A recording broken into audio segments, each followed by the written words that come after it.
Welcome to Down the Rabbit Hole on Wolf Spirit Radio. Thursdays 1 till 3 Pacific. Join us as we explore the expression of quantum light language unfolding in this galactic paradigm. We offer our perspective and understanding of our true destiny of humanity. We are here to take a journey, activating these light codes offered by the collective universe in this 0 point of the time-space continuum, manifesting as our core essence of light and love. So welcome both galactics and humanity as one expression of divine love and unity consciousness.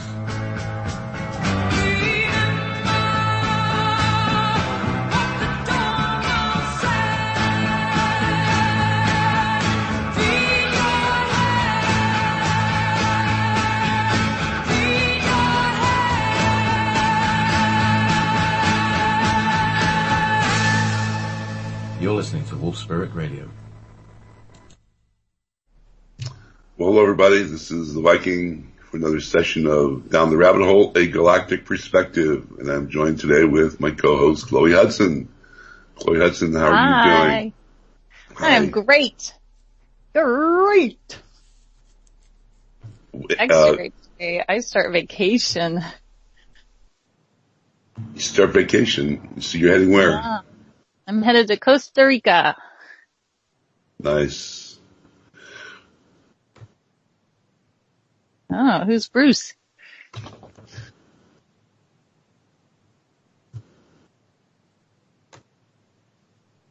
Can't beat paradise. Very cool. Yeah. How are you, Viking? I'm doing good. I was in Costa Rica once. It's kind of a second world country. It still has the colonial attributes, so you're not totally, having to, whatever, you have the comforts and still you have all the natural beauty as well. So it's really nice. I really enjoyed myself when I was there. I'm doing well. We're still working on the garden here. Corn is knee high now, and we're getting in all of our dry beans. We've got about 4 varieties of heirloom dry beans, and last year we did a test run and we harvested about 4 gallons, and this year I've got 4 almost 200-foot rows that I'm planting, so I'm hoping to get 200 or 300 pounds, and I actually made chili with them the other night for the first time, just to kind of try them out. So really excited about this new, this being able to actually produce my own chili beans. And with that, I have about 100 square foot patch of dry corn. This is Mayan dry corn that I'll be harvesting and making a masa and corn tortillas, and so it's going to be a new level on the palate this fall. Other than that, things are definitely moving along here. It's really important that we understand that there's not going to be one event that's going to make everything shift us into 5D, and this is the problem I'm seeing that people are struggling with, is they're still thinking there's going to be this one event, and they're getting kind of frustrated and burnt out, and they're holding true, but there's a lot of us out there that are just getting tired, waiting, and it's not really, we're not waiting for anything. It is a gradual process of unfoldment as society starts to continually wake up and come into stasis. There is a bit of a crisis that occurs. It's very much like trying to, going into a care center for addictions. It is a new process, a new signature, a new way of viewing life. It's really tough in the beginning because we're still addicted to these old 3D holographic realities of pain and suffering and subjugation and despair, and these are pretty much in our blood. It's signature in our core essence. You just can't go from one, from 3D to 4 to 5 overnight. It is a process. Again, very much coming out of addiction, and this is the best way to view it. It takes, one day you're at 100% addicted, the next day you're at 99.5 and 5% non-addicted. And over time, you start to grab a hold of your core essence and learn that there are some definite, practices that you can incur, which is basically what we were referring to in our past shows as going on a daily pilgrimage and finding your passion. And then the passion will supplement and sublimate the addiction.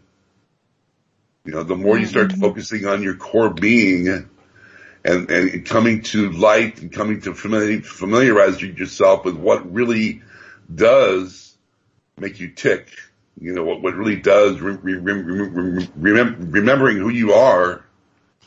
We're getting into our 9th, 10th, 11th, 12th chakra here, but it is a process of remembrance.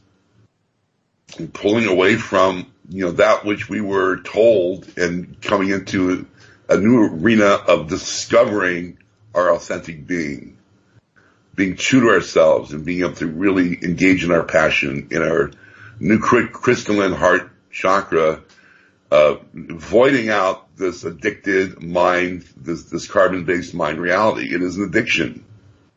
So it takes time. So, Chloe, that's kind of my latest flash, and I know we wanted to talk today about going into the different realms of unconditional love, because this is another topic that's very controversial and very, very, very much in the forefront now of the Galactic rhetoric. They're really starting to pump up this whole unconditional love aspect. And I was thinking that today, like we had discussed, that we would literally try to reverse engineer it and try to understand it. And I've never actually done this on the show before, but I think between the two of us, we should have a pretty good shot at it. Well, I think that sounds fabulous. I also want to check in with Keith. How are you doing? Keith has stepped away. Oh, JP, how are you doing? I'm doing all right. I'm very pleased because we're actually not broadcasting from my studio. I'm just hanging on the call and watching things by magical remote control.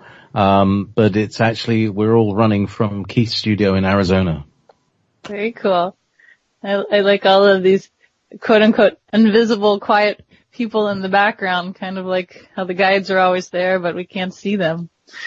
Well, yeah, so Viking, getting back to what you were saying, first before we get too far off on how you were talking about like an addiction in regard to kind of weaning ourselves off the expectation of embodying into 5D New Earth, in this now moment or anytime extremely soon, because nobody knows when, everybody has their own perspective about it, and mine is that it's, still probably years away. Though regardless of, timelines and synchronizing and being able to manifest in New Earth 100% of the time, because I know many of us get glimpses and can go visit, if we've learned that quantum jumping or astral traveling. Though the basic principle of registering that if we're desiring something outside of ourselves, it's not there, nor is it going to show up, because we will continue to manifest that yearning. That wanting will be magnified. So, not only is that an uncomfortable place to be in regard to wanting something and to be somewhere to have this achievement, it's also counterproductive, because in my experience, the name of the game is being completely content with where you're at so that more can roll in, aka no resistance to the frequencies.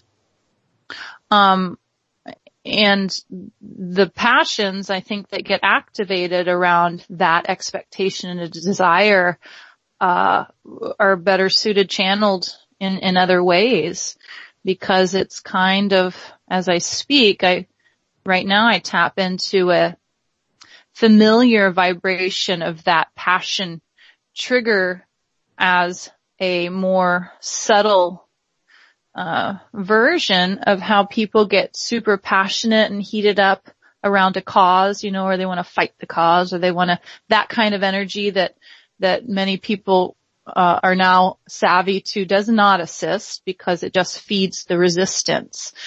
So for me, finding that place of having the contentment in what is now is a crucial factor. Not only because it seems to be the law of alchemizing, but also because it's simply more enjoyable.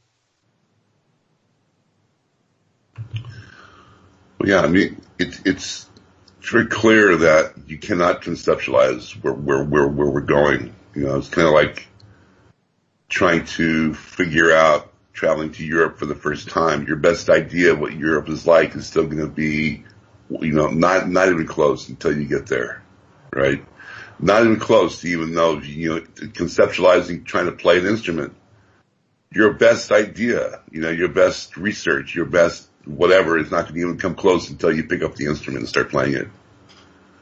So getting caught up on these ideas is still kind of a stranglehold on our process. If you're thinking again that you have a handle on what's happening, because we don't.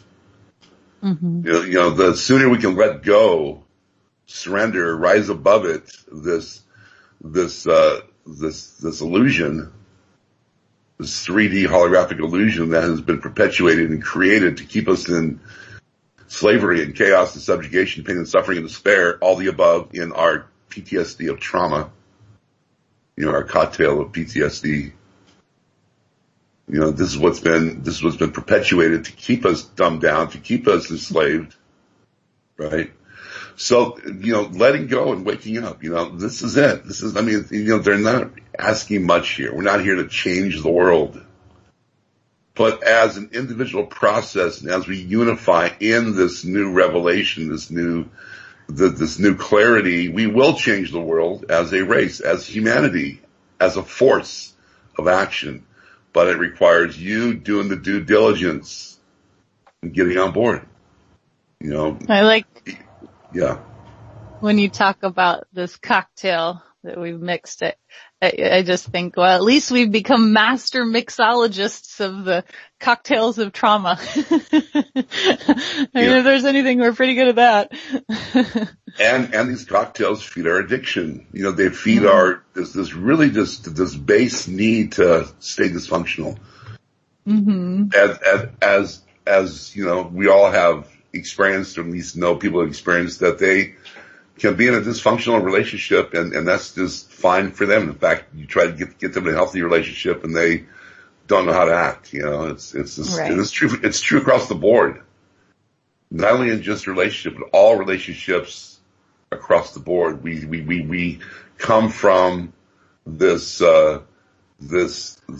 arena of we need to control it out of our despair, or out of our fear, or out of our suffering, or out of our past experience that gives us this knot in our pit of our stomach, is we control our expressions in this dumbed down state that has been actually created to keep us in this dumbed down state. So not I don't want to go off and spin off into that arena, but waking up is crucial. Coming to a truer understanding and a precipice of being able to at least glimpse your authentic being and your true sense of self and your core essence, and start to, it's like you've got your hand on two ropes and you're in a canopy and you're just not going anywhere fast. You have to decide which direction, which rope you want to hold on to, and give it your full commitment, give it your full appreciation, give it your, you have to find that strength and courage to let go and swing off in this new arena. Yes, we have no idea where we're going, but it is an unfoldment, because you'll start to see and get a sense, and start to get these new epiphanies and these new insights and these new aspirations through your passion, through your new operating system coming from your crystalline heart, because this is all that's being asked. We all get on board with our passion and our forgiveness and our surrender. We will then unify into this new race. I had a very interesting conversation with the High Council of the Hathors yesterday through my client, which was really cool too, because she kind of had her first conscious experience of channeling the multidimensional beings.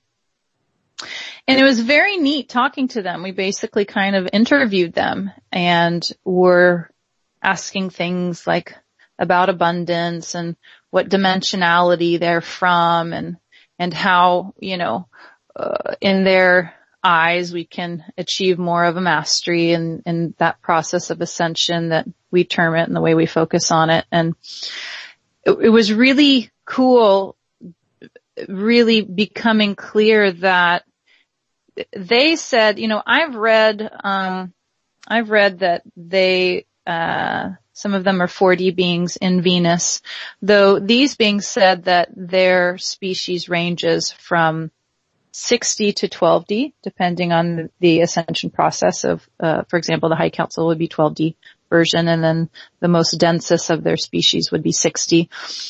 Though, nevertheless, they were not born into the experience of our lower level emotional baseline. So, from the get-go, they've been imbued and ingrained with that higher essence of, they called their baseline our version of calm. And so that's just their straight baseline. So for them, of course, viewing us and looking at our process and how we are mired in the illusion of fear and stuck in our intense emotional bodies. But for them, as they view it, because of course they can see the veils, they're like, it's to us to look at you, it's so simple and it's literally one minor switch away. And I said, yes, but for you do not have the full empathy, the ability. I mean, they have mass compassion, but the ability to understand the experience of heavier emotions. And they said, no, we do have a version of being able to kind of synthesize into your reality and have some form of experience, but it's not the same as how you would feel fear or anger or pain. And it was really, really cool, first coming back to the place of, yeah, we have such a unique experience here on Earth in that regard of, having, this pain body and learning how to grow out of it, and then finding and inevitably coming to a higher ascension to the lower planes where they reside, which would be our higher planes. Though they're so fascinated by us, and of course embodied in unconditional love, so there's no judgment. But just my imagination of how it must be for them to look at us and be like, oh, that's so interesting that they don't see that it's right there, because we're totally consumed.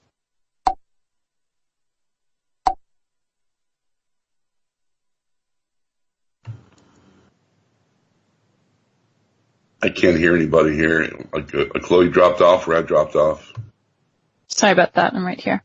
But I would love, anyhow, so it was a really cool experience communicating with them about, in their perspective, what they think is more efficient for us to be focusing on. Well, I have this kind of theory here that the higher galactics, or these higher aspects of embodied, and I'm just going to say embodied beings, people that still, or races that still are functioning out of a physical form, have graduated into these different densities. But I believe that what we are now signaturing and culturing, they lack. They lack this very strong sense of compassion and emotional subtle bodies that, yes, can keep us enslaved, but they could also give us an amazing perspective. A double-edged sword here, right? The contrast. The contrast gives us the ability to understand both our illusion, pain and suffering, strength and courage are the contrast. And from this comes an understanding. Okay, and what gives us the ability here is free will and choice to be able to choose our destiny.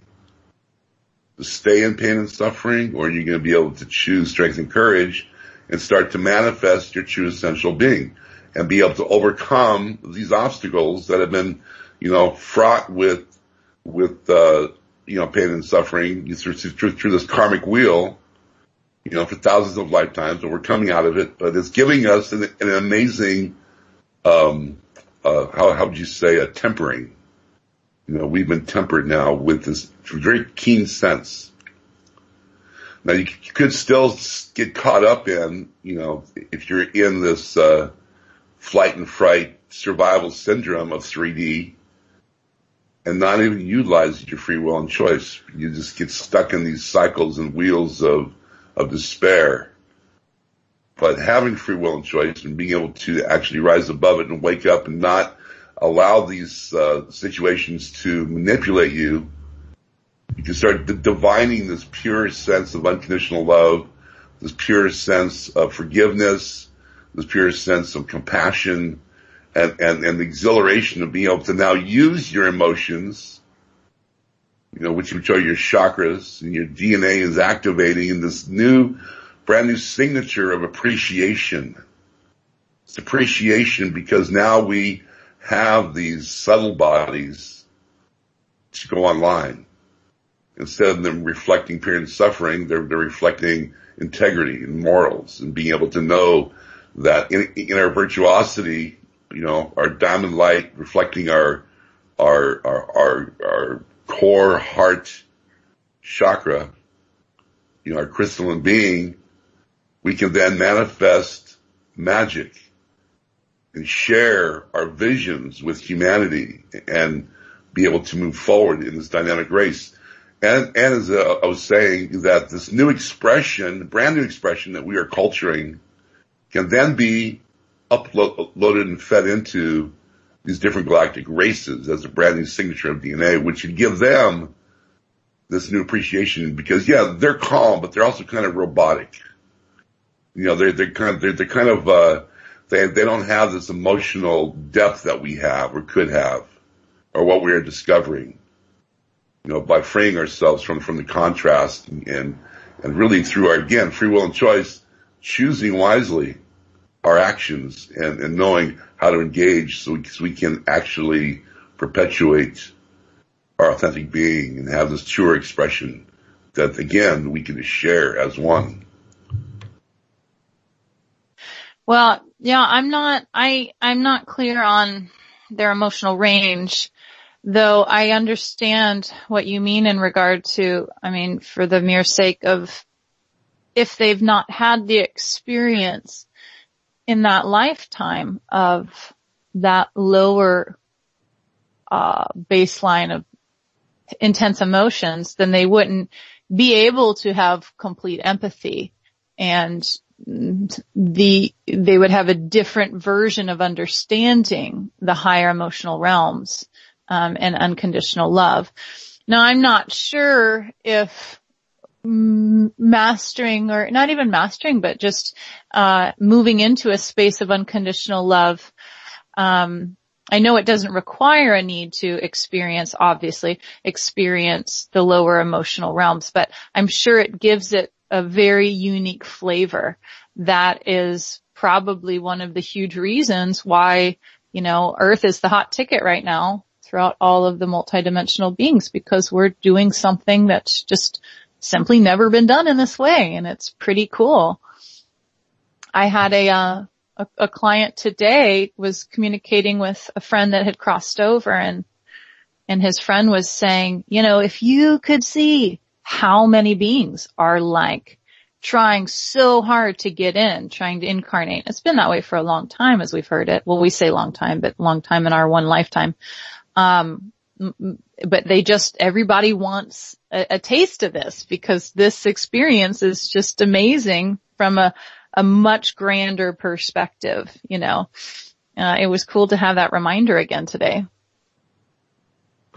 Well, again, I'm going to go back and reiterate the fact that I truly believe that because of the chaos and the realm of disturbances that the emotional subtle bodies can create and have created, you know, it's actually, you know, brought people into war and despair for hundreds of thousands of years, that I believe they actually did what was called an emotional lobotomy as an experiment to see if that would, you know, create more of a temperance in their races. And I think that they've actually done this.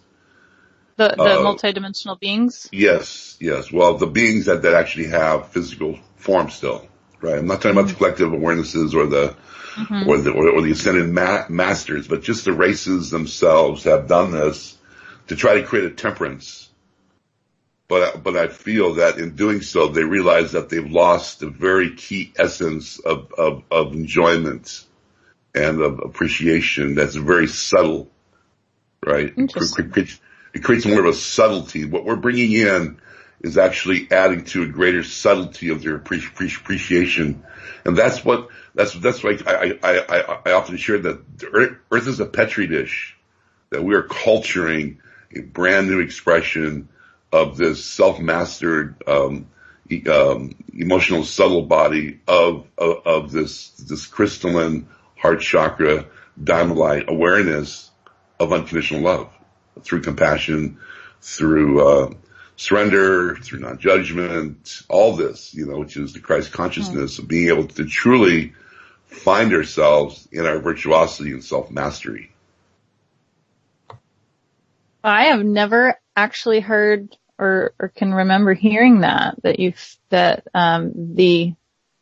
have you heard that channeled, or is this your theory around like what you so-called, for example, the emotional lobotomy? This came to me about 2 years ago. It's my own personal theory or hypothesis and this is why, you know, I basically signed on. You know, I signed on. And we, you know, as I said before, if you truly want to see a galactic, go look in the mirror because you all signed on. You know, you all have a gossamer thread tethering a soul group. You came here on mission, what? To suffer? No. You came here on a mission to run the gauntlet of pain and suffering, or the contrast, to come to an understanding. Again, the contrast creates an understanding. And through our free will and choice, we can manifest our true destiny. But when you're caught up in this 3D holographic mind control, you become more of this flight and fright, and you lose control of your free will and choice. But in this gauntlet, this gauntlet of karma, we do come to full spectral analysis of all the frequencies that entangle us in this emotional subtle bodies through these adverse and contrasts.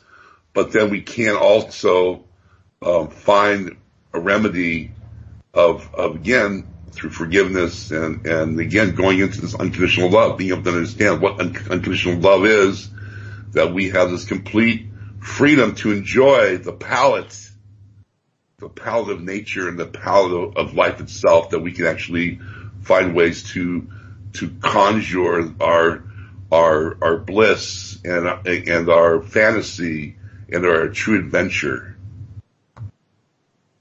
Yeah. Absolutely. I like that. So what do you think on this note? Because, okay, have you, I did a practice that, I forget the gentleman's name who created the course around it, but, he, termed it quantum jumping, which is basically astral projecting into the reality you desire, though he does it in a way where you walk through the doorway and you go meet up with your aspect in that specific frequential reality. and you experience it. You can interview them, talk to them, have them show you around, ask them how they got there from you, because after all, your now version is their quote unquote past version, and they'll give you guidance and advice. And I did that for quite a while. And anyway, fast forward. And so the Hathors were talking yesterday about, in their perspective, because of the very strong quarantine that Earth has over it, it's extremely difficult for us to vibrate in the fifth dimensional frequency and anchor it and hold it. Of course, because the mass consciousness is anchored this heavier frequency. So it's much more efficient. Like even when we do our best and we're vibing on a really high level, and even with, vibing into fifth dimensional Earth stuff, so we don't necessarily have to go out of Earth, so to speak. But they were saying that it's much more efficient to do that, what I termed, as they were explaining, is the quantum jumping, and bring back the frequency with us so that we begin to saturate, was the very key term they were bringing through. Saturate ourselves, merge ourselves with the frequency and the vibration of these other realities outside of the quarantine. And I was thinking, oh, that's such an interesting perspective on it, because I've known to utilize those methods, but the explanation they gave of why was a really neat reminder around it. And then we started asking them about abundance. Well, what do they think about abundance? And they were like, we don't use that terminology, nor do we think it's efficient for you all to be focusing on abundance, because as soon as you focus on abundance, what highlights is all of the parts of you that don't resonate with having it, aka the fear. So it's that dichotomy where you're immediately lighting up, the resistance against the abundance. So you're kind of tug-of-warring as you're, working through the ascension of abundance. They said to us again, it's much more efficient to journey to those frequencies that have no resonance with the lower dimensional energies and bring those back. And they didn't negate, of course, the emotional process. They're like, that's very important, but beings of our level of engagement and, like a discipleship and all of that, have cleared enough that while we'll always go back and tweak and do our clearings as need be, it's time to just be pulling in the frequencies.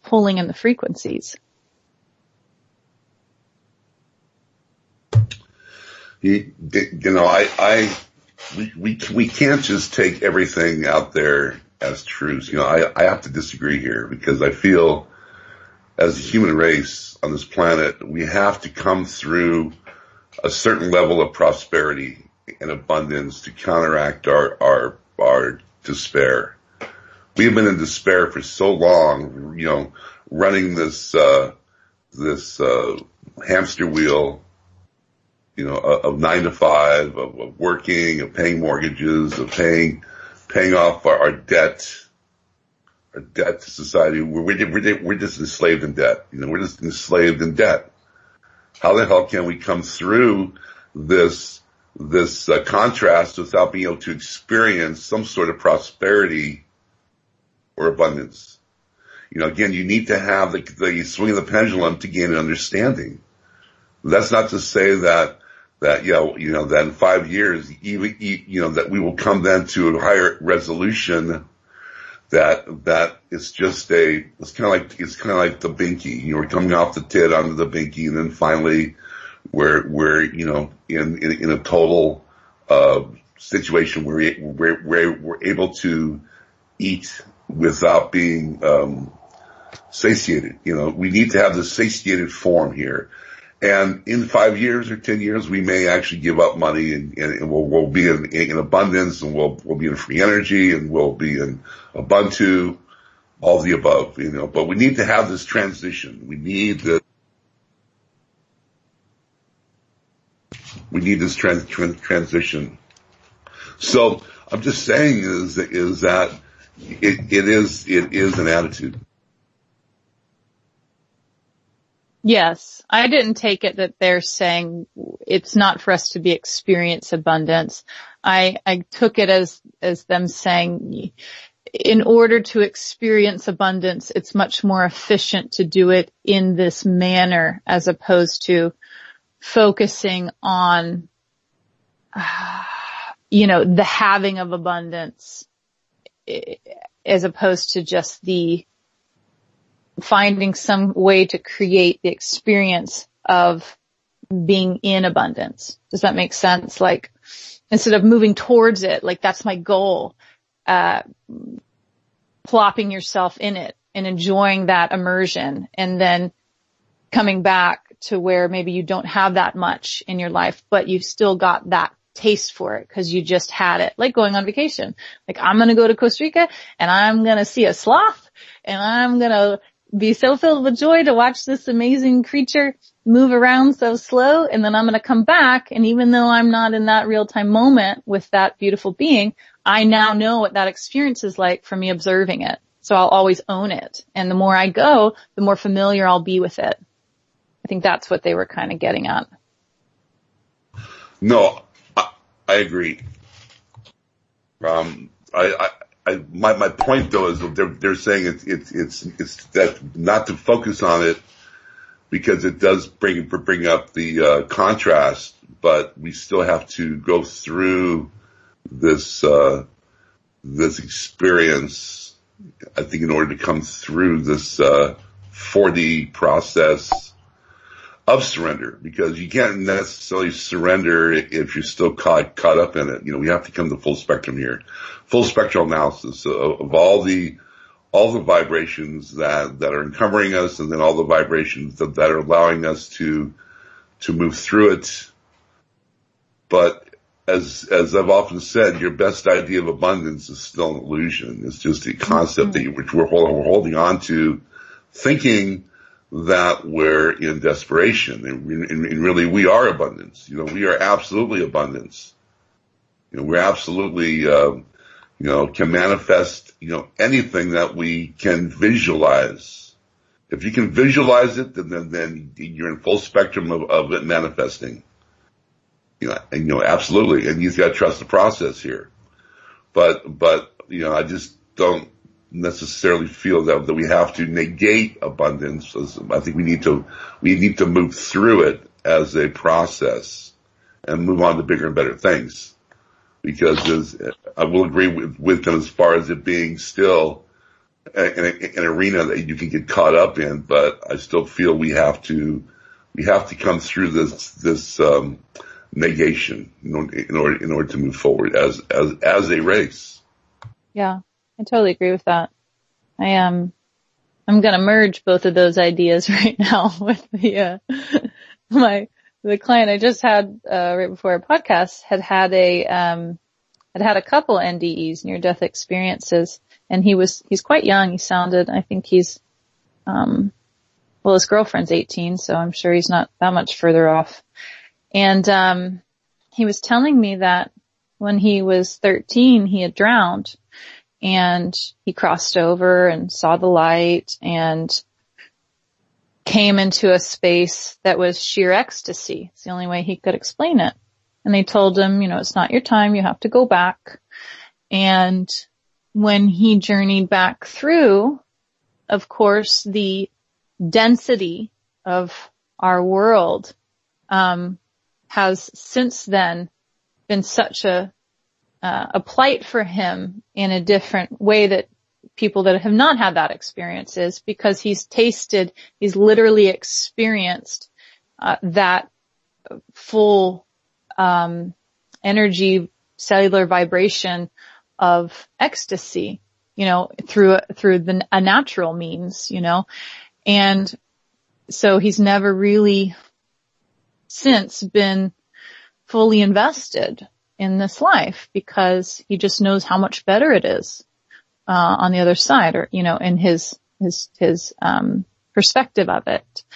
And the guides were telling him, and this is how I'm going to tie in that quantum jumping, perspective that the Hathors were talking about, is they said, they told him, you have an extremely huge gift right now to offer yourself and humanity, because you are one of the rare few who holds the frequency of unconditional love in your vibration.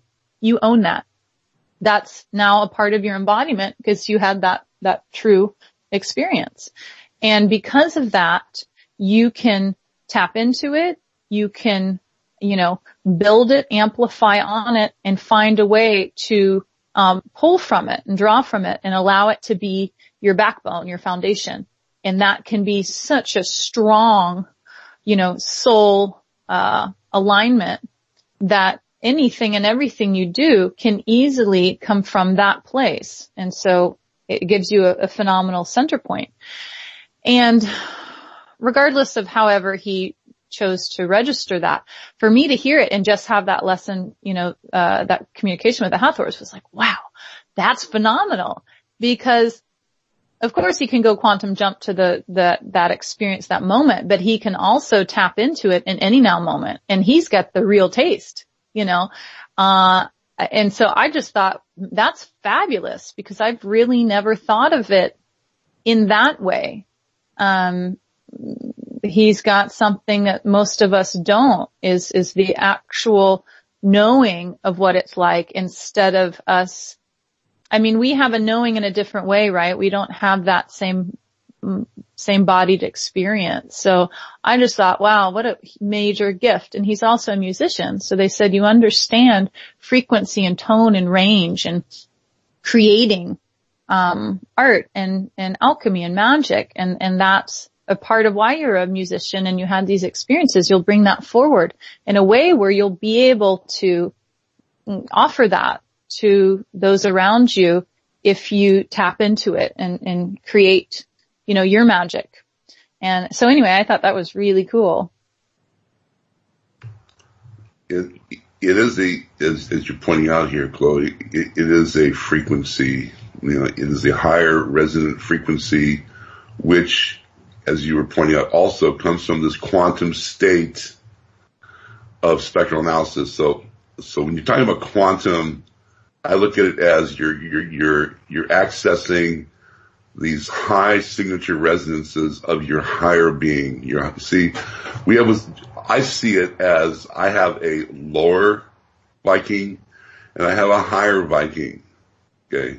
One's not better than the other, but together they create a unity.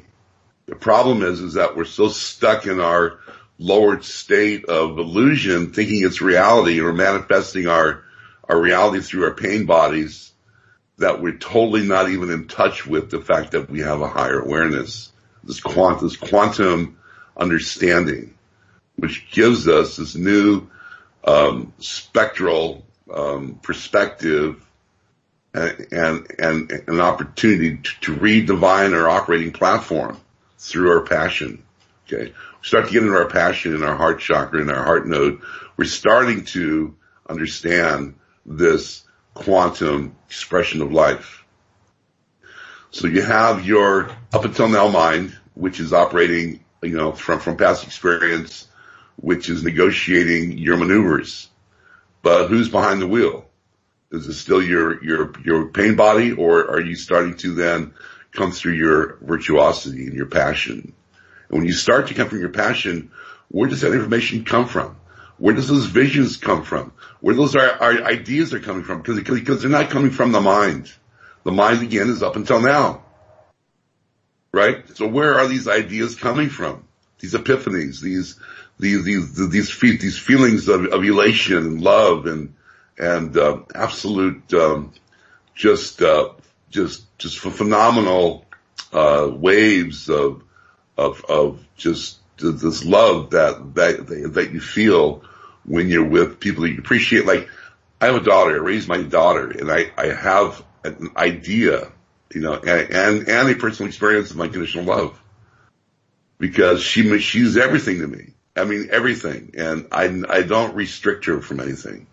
And I've always tried to keep on board because I don't want to get left behind in her maturation or her growing up. Because, especially girls, they every 6 months, they're in a whole new arena of expression. And if you're holding on to the old one, you're going to get left behind. So, I mean, this is my unconditional love where I'm just accepting her totally. And it actually brought me up into a greater sense of my understanding. But my point being here is where these feelings come from. They come from this spectral analysis, this new quantum telecommunications of your higher expression, which is tethered in this in these galactic realms. You still have your 7D, your 9D, your 12D subtle body up there. In this bifurcation of frequency that is tethering you here on this 3 and 4D level. So if you take, I look at it as we're talking about the 12 chakras here. So if you take your 4 through 7 and you take your 9 through 12 and look at it as 4, creating a pyramid. And the 8th chakra is where both points are touching. So you got your higher and lower because the 4 through 7 is how you express yourself. And the 9 through 12 is how you interpret this new quantum light understanding of our higher dimensional being. And you squash them together, you create a Merkaba. That's what a Merkaba is the unity of your higher and lower nature. Right? So it is understanding that when you can unify and start to, become one with your higher expression, you are in that quantum light language and that quantum experience of this new, diamond light expression. At least this is where I go.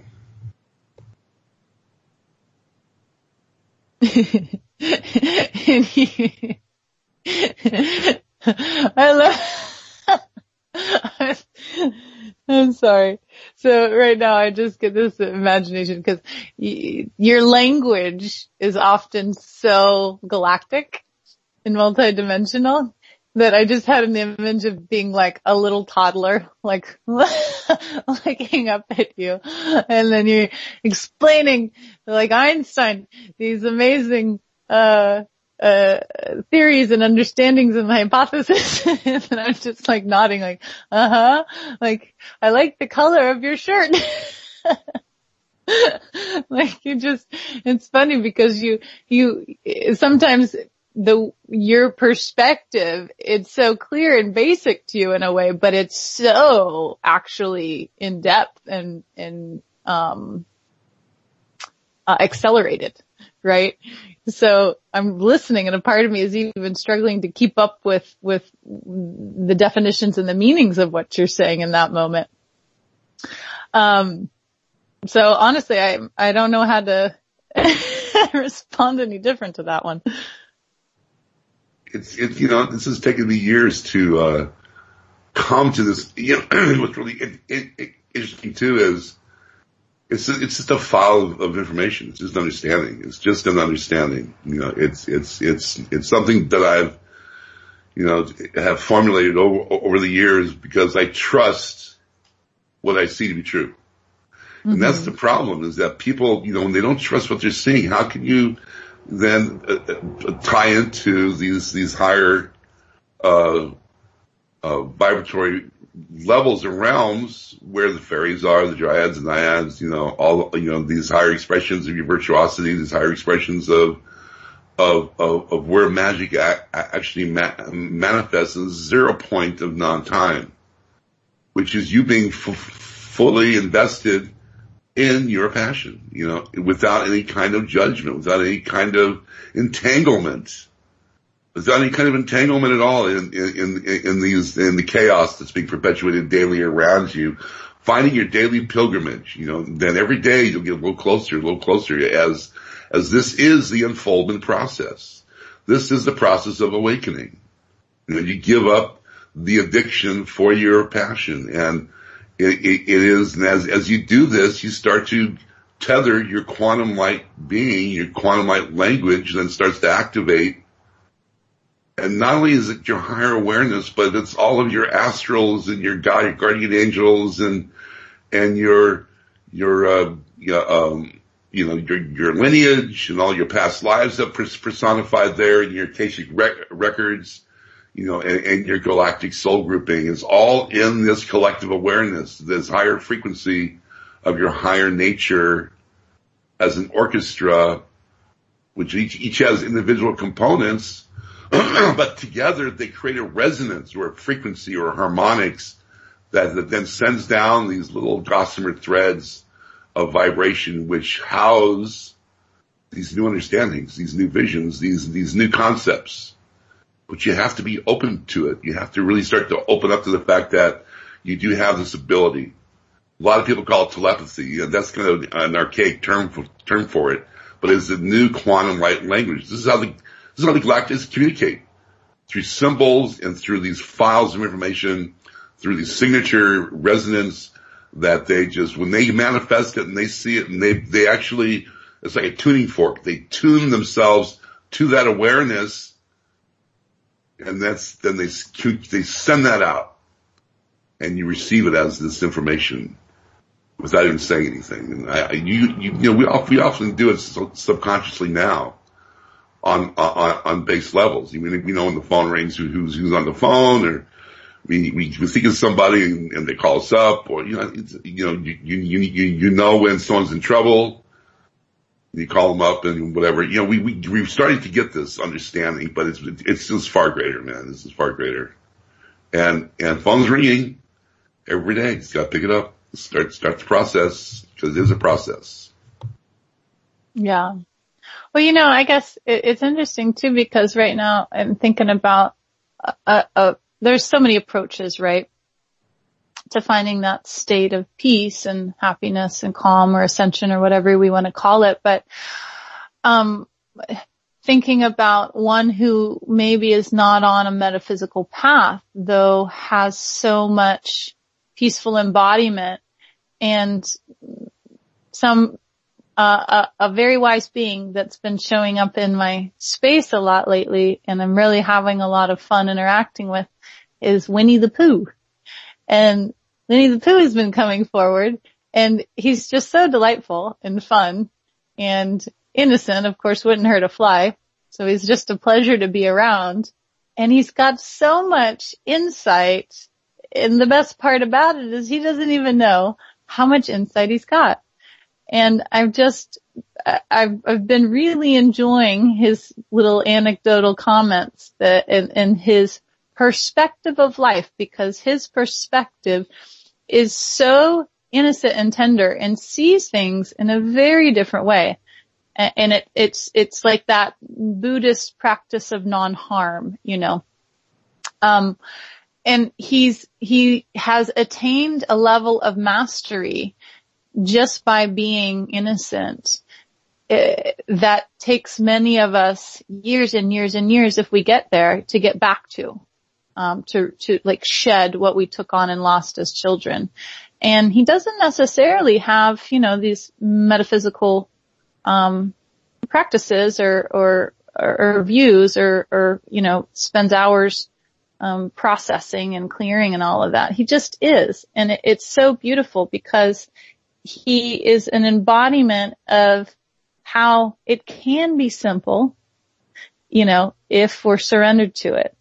Not all of us are, as endowed and blessed with that level of innocence by nature, though there are examples around us of it being more gentle. And those everyday choices not to take on those harsh realities that are right there on offer, just by the way we show up in life. And I'm really happy he's been showing up. I got, my partner and I are reading a book called The Tao of Pooh, and it's really sweet, tiny short read that explains Taoism in a simple way. And then a friend emailed me the 10 best quotes from a it was like something like a master of wisdom, and it was Pooh Bear. And one of the quotes was like, if you're talking to somebody and they don't, they're not listening to what you say, so they don't respond back, don't worry, because maybe they just have a piece of fluff in their ear. And that cracks me up, because most people would like judge and be offended, like, oh, they're not listening, they don't care. But Pooh's perspective is like, oh no, there must be something wrong with their ears. And that's just a fun way to go about it, right? Because I think sometimes my analytical process around all of the metaphysical endeavors it can be self-defeating, because it can, it's like these concepts can be so grand and huge, and how do we get back to the simpler enjoyments of life sometimes, which I think is what unconditional love is about. No, you're right. You know, it's the song "Back to the Land" of Christopher Robin and Pooh. You know, it's back to the land. We're going back to our source, our core essence. You know, we're coming out of this crazy world, this jungle of life that we have been lost in, and we're going back to the land, Pooh. And it is an innocence. You know, it really is. I mean, there is an innocence here that you often see in children, you know, when they're still open at 2 and 3 years old. We're out there with my daughter building fairy houses and just out, you know, just everything and anything is the world of imagination. And unfortunately, you know, because of our cultural lineages, we've shut them off, you know, and it is getting back to our core self. It is, and it's so important to give yourself permission to do so, because I think that's one of the hardest struggles for people, is giving themselves permission, because they're so locked into what people are going to think or say that they keep themselves conditioned in this quagmire of this dysfunction, and they lose their sense of self. It is top of the hour. We're going to go to break here. We'll be back for the second half with the Down the Rabbit Hole with Chloe Hudson, and we'll be back.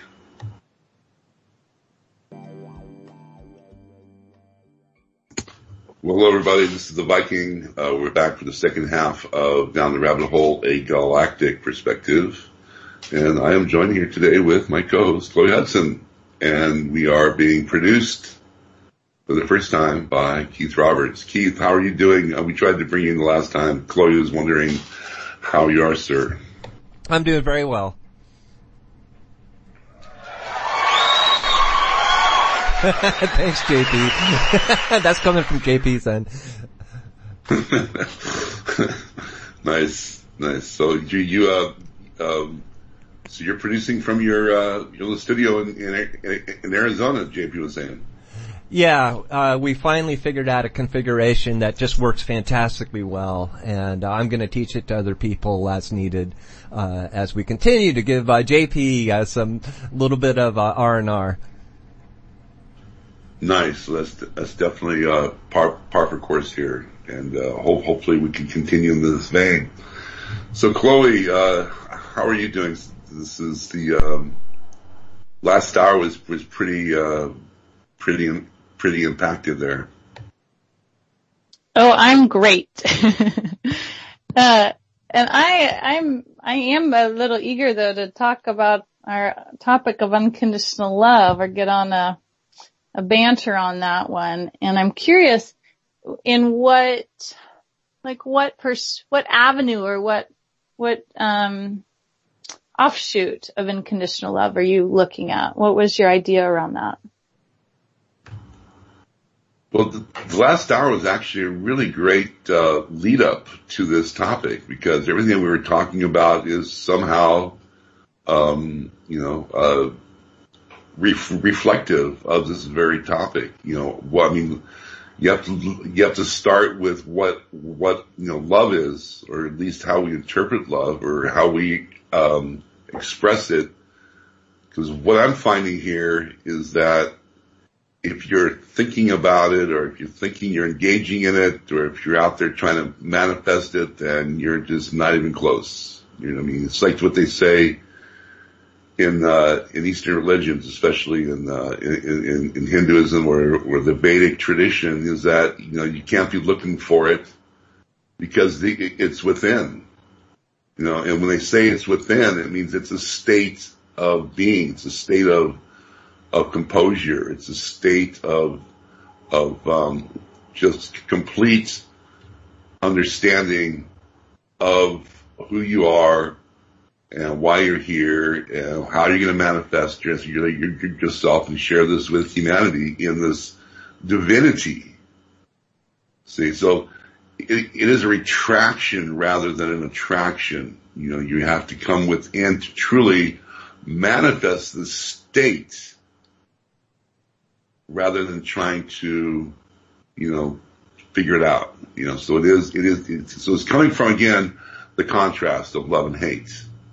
You know, good and bad, pain and suffering and bliss. I mean, these all are creating an understanding or a state of being.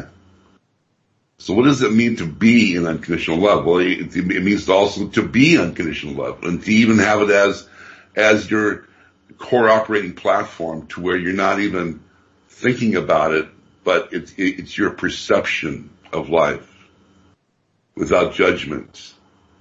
You know, you're without any kind of expectation. There's another one. You know, you're free of expectation. You're free of judgment. You know, you're in total forgiveness. You know, the bodhisattva. You know, this atma bodh. You know, you're in this total, you know, composure of resolution. And I think to try to describe it is you'd have to say, well, what it's not. You know, but again, you're going back to Pooh Bear. I mean, he is a state of unconditional love because he's without expectation. He's without any kind of he's this innocence. You know, interpreting life as it is in the 0 point of reality, away from these constructs of the 3D paradigm. So it's a state of being. It's a state of resonance. It is a point of how we then integrate it into our very core essence. Because if you're out there trying to create it, well, then you're just not even close. Not even close. Not even within, you know, whatever. You know, you're not. You're playing ball in a different ball field, you know, at this point in time, if you're thinking that you can create it and manifest it. Because it is within, you know. Anyway, that's kind of just a glimpse of the way I'm seeing this. Do you think that being a parent brings one immediately closer to unconditional love, or makes it more challenging for unconditional love, or both at the same time? And the reason I ask that is because I know that for parents who actually want to be parents, and that's a joyful experience, and I am not a parent myself yet, though that immense amount of love that they experience instantly, and then and probably what I would assume is like an immediate instinctual need to protect and want to teach and all of those, you know, life traits, which of course presents a huge desire to impress expectations and learnings on a being, which kind of shifts the definition of unconditional love. Like when you're imprinting on that in a way where you desire of them, that's in a way, you know, conditional love.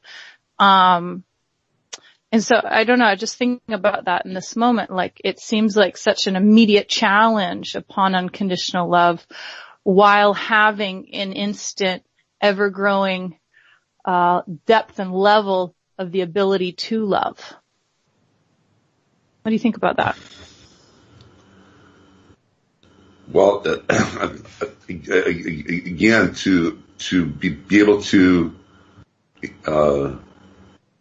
when raising a child, it could be very challenging, because one of the things that I constantly was facing was how I was raised, and the belief structures around, when I was, when my daughter was 3, when I was 3, and I came from, back in the 50s and 60s, it was pretty much a very dysfunctional time.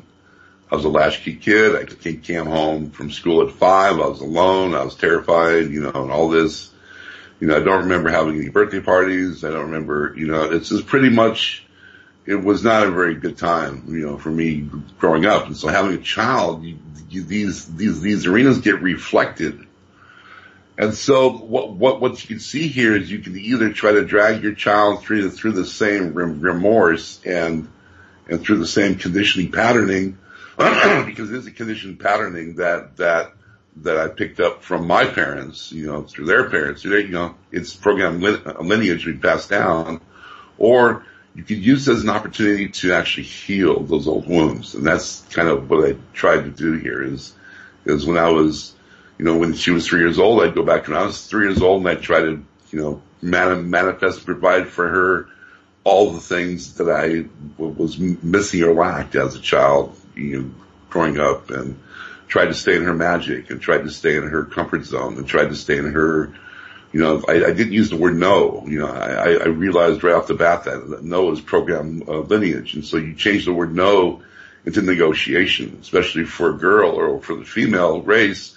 They don't know what no means anyway. So, you're already, off course. So, just negotiating and communicating and talking and staying in this non, judgmental point, or trying to condition them I find is kind of a residue of this unconditional love. Because for me, my daughter was everything, and I gave her, she was not spoiled, but she definitely did not have any lack, and it gave her great strength. And as far as teaching her, I think our lifestyle was, our, course of action, the way we negotiated life, because, she went to Waldorf school, and that pretty much was in an organic lifestyle of my pagan beliefs. And she had both spectrums from her grandparents and me. So she had Christmas at her grandparents, so she had solstice at the house, So it's pretty much, again, as far as her upbringing, where she is now at 28, she has this full spectrum of understanding that came from just a lifestyle. It wasn't like I was trying to teach her anything, but in us growing up, and again, I'm not sure who raised too. I feel like I was growing up as well at the same time. I was still growing up, learning what love is, the relationship of love, non-judgmental, no strings attached, no expectations. These are all very key in any relationship, because otherwise you're getting into a very dysfunctional rampart of who's right and who's wrong, and it spiraled down quickly, and that's not love. That's I'm not sure what that is, but it's definitely dysfunctional. People get caught up in it, and they try to change the other person, or think they can change the other person. It becomes just an illusion that's very detrimental, and you get your energy sucked away, and you're in chaos. And it's best to wake up and move on quickly in that situation, because you're going to go nowhere fast. You're just going to dig your wheels in. But going back to having a child, I think, from what I'm seeing here, from my experience, yes, you can experience unconditional love. You can experience unconditional love on any relationship. But I think a child does bring it out, because it's something just ingrained instinctually that you want to have the safety and the welfare of your offspring, and be able to share as much joy and magic as possible, at least in my situation. So I'm not sure if that answered anything, but that's kind of my route. Well, I think that's beautiful. Yeah, I think it's interesting for me to think about unconditional love, because there's so many variances of it too. And so I guess, Because I'm not sure unconditional love, like we were saying, again, going back to like the, explanation with the Hathors, and you're saying, you pointed out very obviously that, they definitely haven't had the, experience of our heavy emotions, so there's no way for them to have empathy for it because they haven't gone through it. Though they have a mastery, a certain level of unconditional love that we do not. So it doesn't necessarily require a need to have the experience, right? And I think unconditional love is also a topic that's thrown around a lot in a way where, I guess this is my assumption, but what I view is that the idea of unconditional love is maybe defined or viewed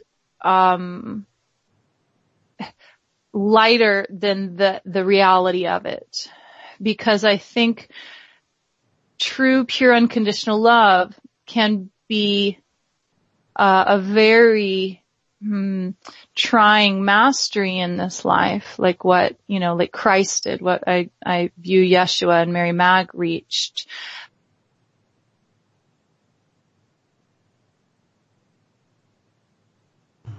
Can't hear you. Yeah, I'm sorry. Even if we believe that we're experiencing unconditional love, there's most love.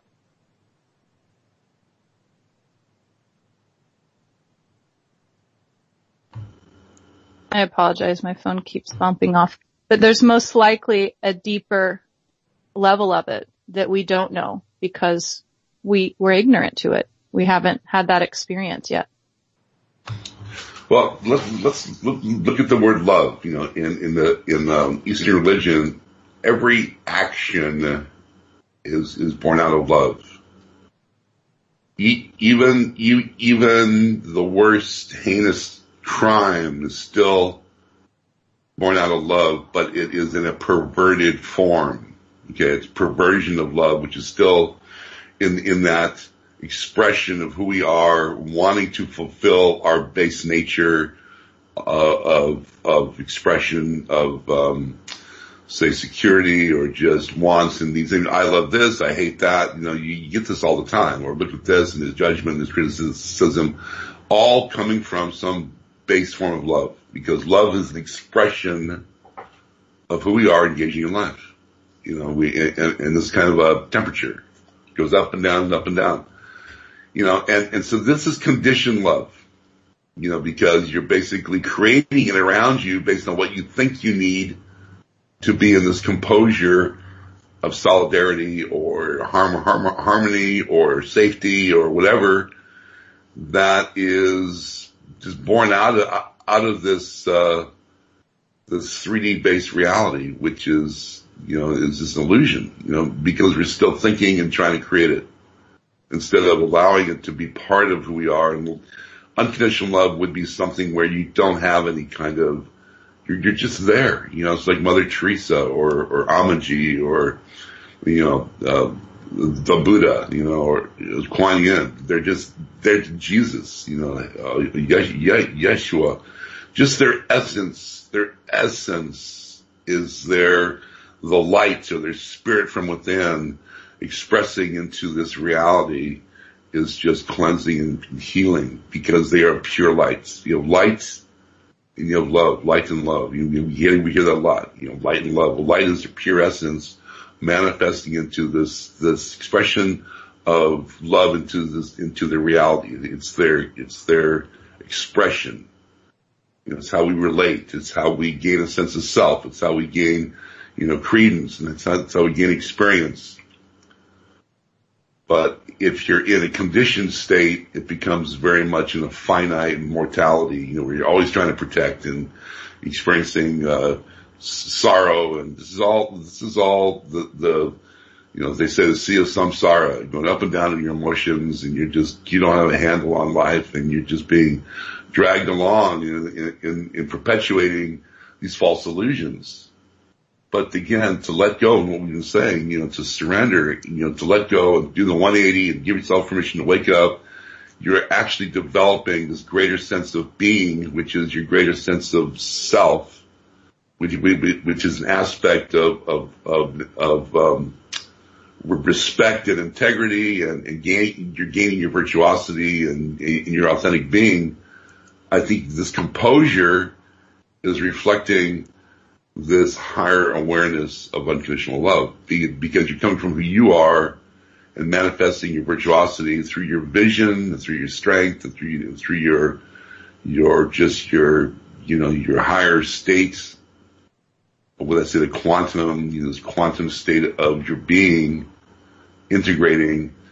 You're just being part of life instead of being controlled by life. You are in control of your experiences rather than being dominated. And I think that's basically the trick here, is to get out of the dominance, that you're being dominated, and to find yourself in your own arena where you can manifest through your free will and choice your reality, which is tying into your virtuosity, into your pureness, and this poo essence that you were describing, which is this innocence, the simplicity and the innocence. I see it as being very simple here. This is not rocket science. You're not trying to create any kind of, formula here that's going to, change the world, because you can't. This is coming back to, the land of poo, your innocence, your composure, your forgiveness, it's your operating platform. It's who you are. You can't manifest. You can't change it. You can just, it's kind of like a projector that projects a movie. You got the light bulb, which is your spirit, coming through the lens. But unfortunately, the lens is clouded, and so your projection of life is going to be clouded. When you can clear that lens and create the clarity, so your projection of your inner spirit is true to heart, I think that's where you start to understand what unconditional love is when there's no expectation, there is no judgment, there is no anything. The word no doesn't exist. It becomes, you're just negotiating life. Like what I said earlier, my daughter, no does not exist. You're negotiating life based on your best performance possible at every given moment of the 0 point of reality. Yeah. Yeah, that's lovely. I mean, honestly, as we're talking, I'm just realizing that from my perspective currently, my partner, has much more unconditional love in general than I do in my view within our partnership, because there's so much allowance on his behalf and flow. He's very much like poo. There's always complete joy and happiness in all of my experiences, and he doesn't, I don't know if you've ever heard the term FOMO. It's like the fear of missing out, right? And so, we always say, like, if we missed that party or that get together or something, we really wanted to be there. Oh no, we had the case of the FOMOs, and we had to get over it for a few minutes. Or like, I'll experience myself sometimes having those moments of FOMO if I'm out of town, or like, slight envy around, moments of playful fun in the sun that maybe he's experiencing and I'm not because I'm working, or an attachment or a control to a way I want him to connect with me, or this or that. And he doesn't really reflect that to me. It's very different. And in that, it first makes it very apparent that I'm in a place of conditional love, right? Because you're being reflected, that unconditionality. So it makes it very obvious very quickly. And then a registration of like just how, again, like poo, like how simple it is. It's just such a flow. It's so easy. There's no restriction. There's just grace and ease in that. And I'm constantly baffled by how simple and ease-filled that process is for him. I find it very amazing. And especially in a way that it's not, there's a level of cultivation around it, though I think in general, just like poo, it's just his way of being. And I'm very much in awe of that, because when you're somebody who works very diligently and practices to reach a state, and then you see how others have that graceful ease and they just flow like water, it's like, wow, how are you just like that? I've been working on this for this long, and I'm just starting to scratch the surface. I don't know. It's really interesting.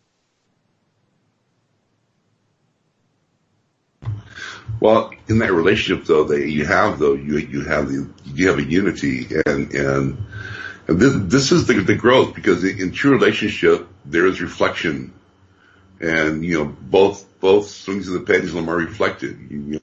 The insecurities and your fears and doubts, as well as your greatest joys and needs and fulfillment of love. They're in the same expression. If you can maintain a composure, this is, I believe that we're brought into a relationship, not in happenstance, but we're brought into a relationship that is best designed for us at that moment in time to evolve, for both parties to evolve, because there will be an opposite. There will be an opposite in some kind of a challenging arena that is being reflected, but also there is this aperture of appreciation that can actually be enhanced and can grow as you let go of these challenges and not get involved in who's right or wrong, or trying to control the outcome. You find that there is a polarity and there's an actual flow that takes place over a period of time. So it is a learning experience. It is actually an opportunity, but you just got to get past that. Those obstacles that are designed to allow you to purge and heal, because there's that element to relationships that is unavoidable. There's no perfect relationship. The only perfect relationship is both parties are willing to make it work. And then willing to make it work, there has to be some sacrifice and surrender in certain constructs that you have molded around a relationship that need to be dismantled, so you can have more of a free flow experience. Because again, we're all coming out of some sort of program lineage, and we've been experiencing relationships that our parents had and that our relatives have had, and vice versa. And it is developing ourselves into a new expression of life when you have a relationship. But there's an opportunity to let go, an opportunity to define the shards that have kept us in subjugation emotionally, and to heal and process. And this is what relationships all about. It is a reflection. It is an echo of who we are, and then we start to understand that we can let go, we can love, and we can be vulnerable, we can be nurtured and celebrated, and it's part of life, rather than trying to fear all the above. Yeah, absolutely. I agree with that. I just heard something, kind of taking it in a slightly different vein, in regard to twin flames. So on a different, in a way, a different topic, because obviously twin flame doesn't necessarily, equal unconditional love when we're talking about the human manifestation of a twin flame partnership or person. Though I was just listening to, sometimes on YouTube you can't really tell if those automated voices are a channeling or just the author saying their piece, right? So I'm not clear exactly where this was sourcing from, though it was said in regard to twin flames that twin flames do not share karma in this life. So when they come into carnation, they do not share the same karma, and so therefore they don't have the same, like when we manifest a soulmate, there's some kind of karmic lesson there always, and not just one lesson, of course, but you'll match, like you were saying, there's going to be that matching of lessons learned for a certain level of growth. And then once you hit those lessons or levels, you may, shift into a new matching or partnership or whatnot. Though with the thought around twin flames not sharing karma, therefore not matching in regard to karmic lessons, I thought that was very intriguing because I spent a lot of years studying twin flames and having my own personal experience and going through all of that, but I'd never heard that. And when I look back at the experience with twin flame and then, learnings on it, I can't say that I can pinpoint any moment to negate that or kind of prove it. So what do you think about that? Do you have any insight or experience around, the void of karma in between twin flame partnerships? It's interesting, the whole concept of twin flames, because you have what's called soulmates. You can have multiple soulmates in all sexes. The soulmate does not necessarily mean like you can have I have soulmates in brotherhood and soulmates in sisterhood, and they span lifetimes. Lifetimes, and we come in and out of contact in different lifetimes and different situations that I definitely have memory of a lot of my friends in past lives as soulmates. They're just like mates, they're soulmates. We're committed to the cause, and we are part of an allegiance, and we basically have each other's back, and we're committed to their welfare, XYZ. Then you have the twin flame, which in order for you to even have an existence, you need a twin flame. You can't be here without your opposite. For me, I mentioned this before on a past show. For me, House M, Jupiter body type, I'm 90% male, 10% female. So my twin flame will be reflective of my vibratory frequency in essence. So she'll be a 90 female, 10% male. She'll have a Venus body type, most likely a House E. In this case, I'm sort of in touch with her. She's resonating in a 10D body. Okay, resonating in a 10D body, tethering me as she's in a spaceship. She's on a different dimension, but it's kind of like Archangel Michael is such a high being, but in order to be able to facilitate action or course of action, he has to take a 10D body, right? He manifests a 10D body. So it's the same with her. She's manifesting a 10D body, but her resonant frequency is way up there. And so she is my twin flame. And, we've had some sort of, she's only been on the planet once. So it's hard for her to even have any kind of karmic experiences because she is learning and she is gaining her essence in 3D reality through me. She's vicariously tethered to me, so my experiences become her experiences, So, I don't believe that that twin flames need to share karma. They can experience because they are an echo of who we are in this,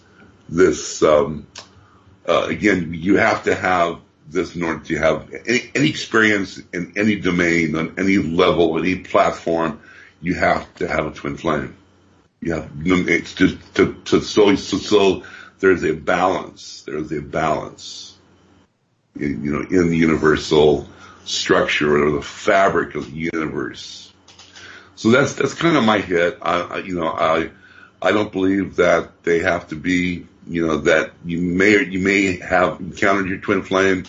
You may not have, you go through, they could be your mother, your father, it could be anything in your past lives, or they can be your best friend now. It's all across the board.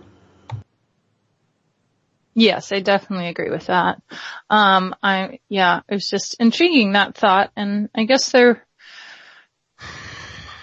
wouldn't be a need to share karma because you have your own experiences. Definition of twin flame is yin to yang, so you wouldn't necessarily, you kind of like reflect the exact same points of needing to learn as opposed to reflecting the one that gives, like the lessons in a different way with Twin Flame, I think. Like, you learn through Twin Flame because they're dealing with the exact same issue as Yin Yang expression, but they're not necessarily like handing you the karmic lesson as soulmates would do, if that makes sense. But anyway, I was just intrigued by that because I'd never heard it put in that way, regardless if I've experienced what that is with, without label. But, getting back to unconditional love and, another avenue of it that I think we've talked about before, and what's been coming up more and more for me is, again, going back to the balance of masculine to feminine and masculine, feminine in self, and how we reflect and impose onto the opposite sex on kind of a mass consciousness level, and how that's shifting. And I'm intrigued around the understanding of, so for me, unconditional love is an experience of the heart and not one of the mind, which I think is probably a pretty basic across the board, description, or characteristic. And so being a man, I'm curious to ask you, because there's this kind of general knowing that women in general tend to come into this life with a more activated emotional body. And whether that's true or not, it's definitely accurate that the way we are raised, our emotions are nurtured and allowed to be expressed across the board more than men's, I think. And I'll stop there, because do you agree with that thus far? I believe that there's been some social programming about that women can be more emotional. Men, for example, men shouldn't cry. They shouldn't express themselves. It's been more of a programming that's been subjugating, how we define our emotions. And it's being challenged right now, because I feel that men, at least in my circle, are becoming more emotionally profound. They're able to express themselves in ways that, we can cry together, we can laugh together, we can, not necessarily, we can hug and just be just to be in that brotherhood, of appreciation, and that's changing, but I think that if you go back, a decade or 3 decades ago, you could only handshake, you couldn't do anything else, and you couldn't show your emotions, and, right. and you were just impacted of not being able to express yourself. And this is a way of life, and it is changing, thank God, it is becoming a new, temporal experience. I raising my daughter again, we go to the movies, and then I'd be the one sobbing. She'd be patting me on my leg, Lion King was really tough. I say another one, I was crying, and she, it's like, it's okay, Dad, So and I've often cried on shows, I've cried 3 or 4 times on air, and it's like, I'm very emotional, of course, being Scorpio, 5 aspects of Scorpio, I'm very, very emotional, and your water sign and all that. But it's nothing I hide, I don't really hide it, it does give me a greater sense of my femininity. I do believe that to be true.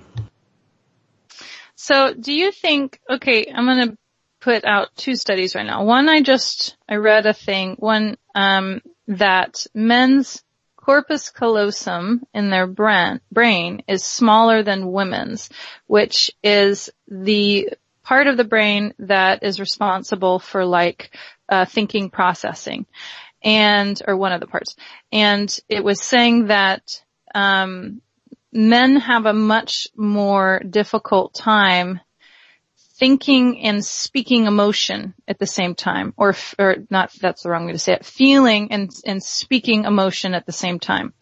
And then also, because, men in general are kind of, I forget the term they used for it. It's like mono something, but you guys are built to hyper focus on one thing at a time, like for example, the hunt, keying into that moment right before you're gonna shoot your bow or whatever. As women are more instinctually designed to multitask, like holding a baby, cooking, cleaning at the same time, all of those things. So in that was an interesting revelation for me of how,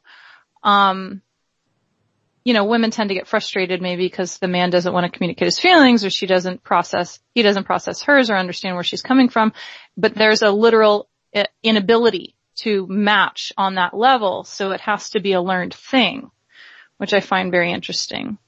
And then I don't know how this exactly correlates, but the other study that I heard, which was done over tens of thousands of men. So it wasn't taken from like a small case study. But they found, whoever the people that put this study on found that out of that grouping, 80 to 90% of men cannot recognize a sociopath or like that highly narcissistic male, which I thought was really amazing. So, that's odd to me that because I would assume that kind of action and way of being would be completely obvious, but there's no like registration of it. And that's a huge percentage of the male population. And I'm wondering, does that tie in with the correlation of like processing emotional engagement? Because for me, I would think to recognize somebody like as a sociopath or a psychopath would be the way I emotionally respond to what they're putting out, and so it would trigger all sorts of red lights in me around safety and things like that. And so if those same emotional red lights are not going off in somebody else, maybe they wouldn't recognize it. Anyway, do you have any thoughts on that? Yeah, this is interesting because I fall into that category of not being able to recognize a sociopath. I have been literally, in this lifetime, just thwarted and stabbed in the back, and lied to and cheated and just left and right of people that I thought that were my friends or my circle that were sociopaths. And it's like men, I feel, are very much a herd mentality. They want to they group together, and they flex their muscles, and they're either around cars or around, tool shops or football games. And I don't watch sports at all. I have never watched sports. During the Super Bowl, I'd be in the kitchen with the women cooking, because that's where I was at. I'd rather be engaging on that level than in there watching, and so men tend to be in this like fraternity, and all across the board, you see. I go down to the coffee shop, and they're huddled up and they're drinking their coffee, and they're all ages, and they're pretty much monochromatic in their emotions in this state. A sociopath will pretty much, that was the word. Sociopath is somebody that will tell you what you want to hear, and they will blend in, and they will, make all these promises, and they tie into you, know exactly what you want, and they they'll preen your ego. They'll preen your ego, and these are all telltale signs. And I think for men, they get lost in their ego, and they get lost in this whole subterfuge, and then sociopaths will actually create fraternities. Hence the Bilderberg Society or the, deep state or the bankers. They're all sociopaths. They all get in this design to control and manipulate. There's nothing creative about it. There's nothing creative about any of their expressions, not except their need to control, their need to destroy, and their need to, further their coffers. And getting in the situation, going up the ladder, they'll often turn on each other. Take one out, climbing the ladder, as they say. They're backstabbing to climb the ladder.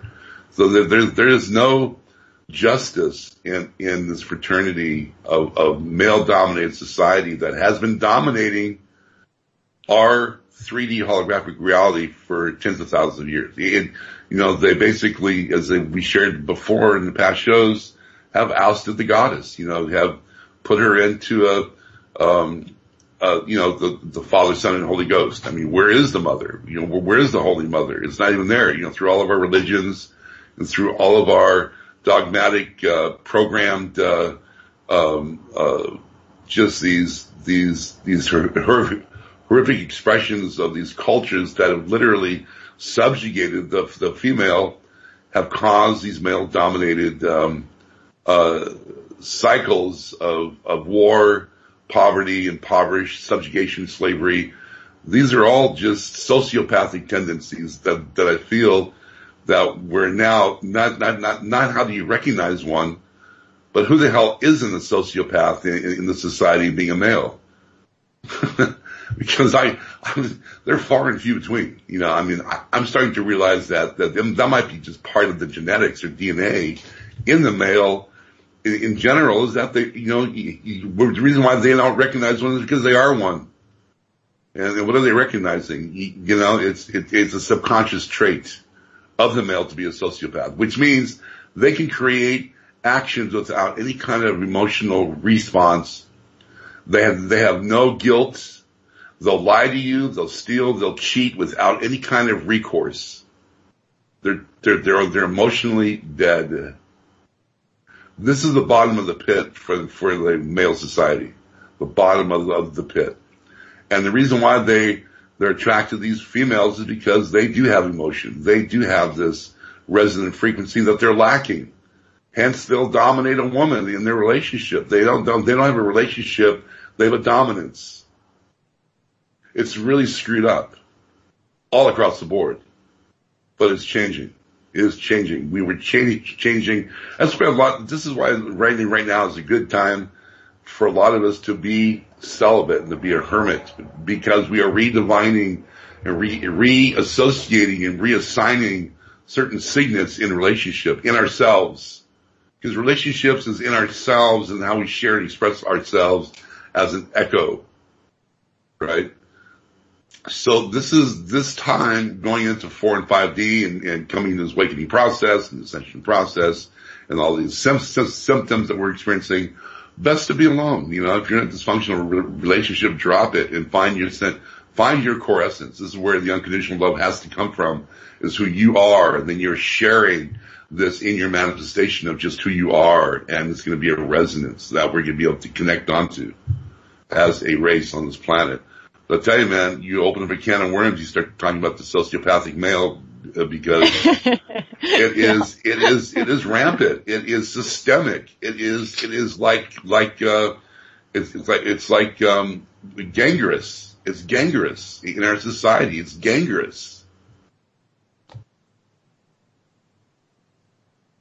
Well, that's an interesting perspective, because when you say, it's few and far between. It's hard for males maybe to recognize emotions, or connotate their emotion to maybe an action they take, or, and therefore that could be, if we're looking on the dark side of that could be like, not being able to be compassionate enough or caring enough to realize that action is going to inflict emotional pain on the receptor of that, which, we've all experienced that on both sides, right? Men and women. But going back to that piece about the corpus callosum, that makes sense. Because it's talking about less ability to register, analyze, process, and communicate. I mean, I know it was speaking more towards communicating, towards feeling and communicating that feeling at the same time. But I feel like through this conversation, I'm just seeing this tie-in around, so I'm going to posit something that maybe isn't far-fetched. I mean, a lot of people have probably thought of this, but what I'm kind of gathering with all of these random topics we're talking about here with male and female is society kind of designing the male to be less in-tuned and able to recognize the gamut of emotions, and navigating through that, but also creating the allowance more so, obviously, as we have a patriarchal world, which in that right, it breeds more sociopaths because sociopaths are hungry for power. And so there's a safety in the kind of male dominated world, in regard to not necessarily up leveling to unconditional love, because maybe the males in general have a bigger a challenge around embodying the full gamut of emotions. And then on the flip side, the females, since they do have a bigger embodiment of emotions, both dark, shadow and light in that, there's an accentuation around, oh, she's hormonal, she's crazy, that kind of perspective on it. But also, since we possibly have a pulse, a little stronger finger on the pulse of unconditional love, then it's probably safer to have a patriarchal dominated world, because if it was a matriarchal dominated world, then there would be an influx of unconditional love kind of as a baseline, which both men and women would flourish from or have to work on. Though nevertheless, it would probably be a bigger focus in general. And it's interesting that this conversation has gone this way, because in the beginning, when we were talking about unconditional love, you were saying it's easiest to explain unconditional love by explaining what is not. And that's kind of the nature of how this conversation has gone. So that's my thoughts around this right now.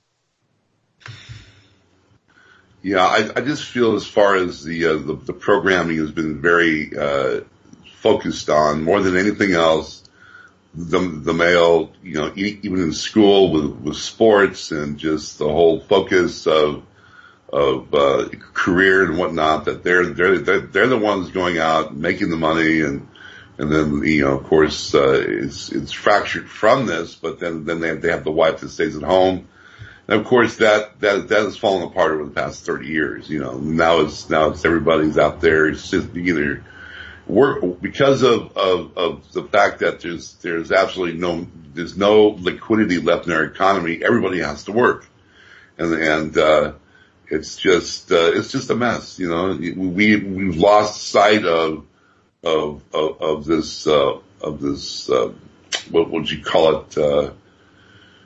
This home life, how in this village life and the tribe life, and being able to really live as one for the betterment of all, which is not being done. We don't even know where our neighbors are anymore, and we have I have very few friends because I can't find anybody. I just don't understand where they're coming from, and it's like, so I mean, it's like you have all of these challenges that we're facing to try to deprogram ourselves and really come to a true sense of essence and being. And, you can't do it alone. You need an echo for a, how would you say it, a sense of self, I mean, you could be a hermit in the mountain, in the cave, but that's not necessarily going to bring you further into this ascension process, because it's through relationship, as you pointed out, that we do have an opportunity to heal our wounds, because they do give us a sense of reflection, a sense of understanding. And, it's a double-edged sword. It's how it's all about interpretation and expression And again, how you invest yourself in your free will and choice. Because, it's getting out of this programming. It's all this programming, need to do, should do. Well, what are they going to say? How am I going to, it's just this never ending hamster wheel that we're just caught up in. But freeing ourselves, going back to the land of Pooh here, finding our innocence, being able to truly be in non-judgment and surrender, and finding our passion, and taking this daily pilgrimage, which takes you out of this chaos of expectation and into something that you truly love and truly find virtuosity and find inspiration is the key. That's what the Galactics are saying. Find your true essence in these expressions of life and laughter and love that give you this expression of passion and bliss. And this will carry you into this 5D, disentangling, not allowing yourself to get caught up. So we're topping out here, Chloe. Once you very quickly, if you can, not quickly, but just if you can share all the avenues that people can get a hold of you and what you're up to. Sure. So my website is worldpeaceprojects.global. I have a YouTube channel, Chloe Hudson World Peace Projects, where I share a plethora of videos, channels, free healings, different rants quite like this. And I offer intuitive channeling and soul level healing work. You can email me, Chloe@worldpeaceprojects.global, and I really appreciate everybody tuning in. This platform is such a blessing. I absolutely love bantering back and forth with you, Viking, on this level, because I think a lot of us, well, I shouldn't say a lot of us, but I have noticed a theme around healers being a bit more isolated and not having a community where they get to talk freely around this type of topic in a way where people can kind of grasp it and come back on that level, which isn't needed, of course, but always enjoyable. So thank you, and thank everybody for tuning in. And I am always happy to hear your feedback. If you want to drop me a line, please do so. So this is our 8th podcast, and Chloe does archive these on her World Peace Projects subscription to YouTube. So anybody that wants to go back and preview our past recordings, they're on World Peace Projects on YouTube. Well, again, any and all information that was shared with you today on this platform is and currently being channeled into the conscious grid of humanity. This is the Viking. We are boots on the ground. We are hand in hand. Nobody gets left behind. Hold true, hold fast. Until next time, thank you very much. Chloe, have a great time in Costa Rica. Take a deep breath and let out slow at every opportunity that you can.